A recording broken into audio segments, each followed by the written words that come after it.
Harihara Veeramallu. Pawan Kalyan cinema అంటే అభిమానులకే కాదు, box office కూడా అదేదో పెద్ద పండుగ. అందుకే ఆ పండుగ ఎప్పుడెప్పుడు వస్తుందా అని అందరూ ఆసక్తికరంగా ఎదురు చూస్తూ ఉంటారు.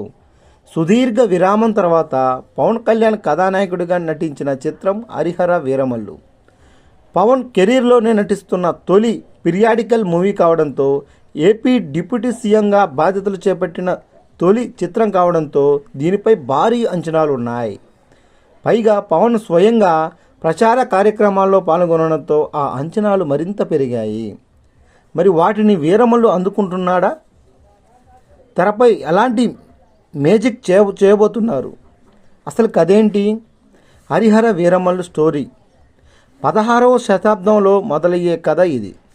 మొఘల్ చక్రవర్తి ఔరంగజేబు బాబీ దేవల్ ఢిల్లీ పీఠంపై కూర్చుని ఎన్నెన్నో దురాఘాతాలకే పాల్పడుతూ పాలన కొనసాగిస్తూ ఉంటాడు.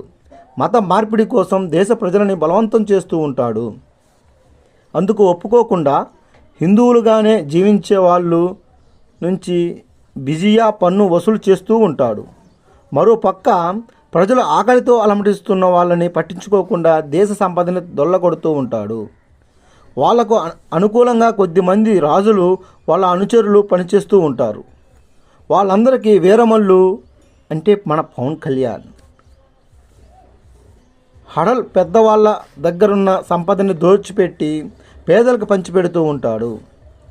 బందరు నుంచి హైదరాబాద్ నవాబ్ కుతుబ్ షా దగ్గరకు తీసుకువెళ్ళి వజ్రాలపై కన్నేస్తాడు.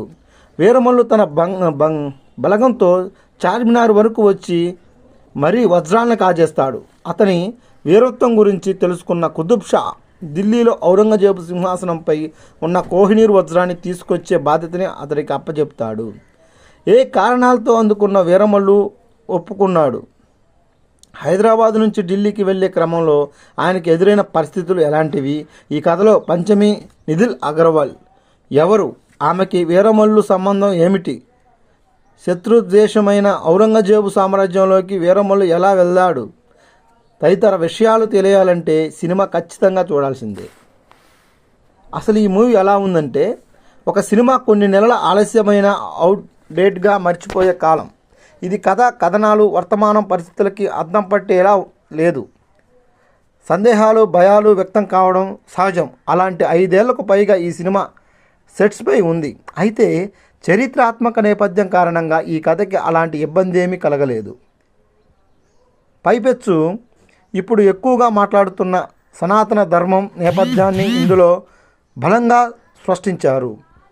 రాబిన్ హుడ్ తరహా కథానాయకుడు పాత్రలోనూ అభిమానుల్లో పూనకాలు తెప్పించే ఎలివేషన్స్తో ప్రేక్షకులకు బాగా కనెక్ట్ అయ్యే సందర్భం నేపథ్యంతో తెరకెక్కడం ఈ సినిమాకి కలిసొచ్చిందని చెప్పాలి. ఇందులో కథేమిటో కథానాయకుడు పవన్ కళ్యాణ్ గత కొన్ని రోజులుగా జరుగుతూ వచ్చిన ప్రతి వేడుకలలోనూ చెబుతూ వచ్చారు. కథానాయకుడు కోహినూర్ కోసం ఢిల్లీకి వెళ్లే క్రమంలో ఎదురయ్యే పరిస్థితులే ఇందులో కీలకం. వీరమల్లు పాత్రని అతని వీరత్వాన్ని పరిచయం చేస్తూ సాగే ప్రథమ మార్గం సినిమాకి హైలైట్గా కావడం దీనికి విశేషం. ఈ మూవీకి క్లైమాక్స్ ప్రధాన బలం ఇస్తుంది. 16వ శతాబ్దం నాటి పరిస్థితులకు అద్దం పడుతూ ఈ సినిమా ఆసక్తికరంగా మొదలవుతుంది.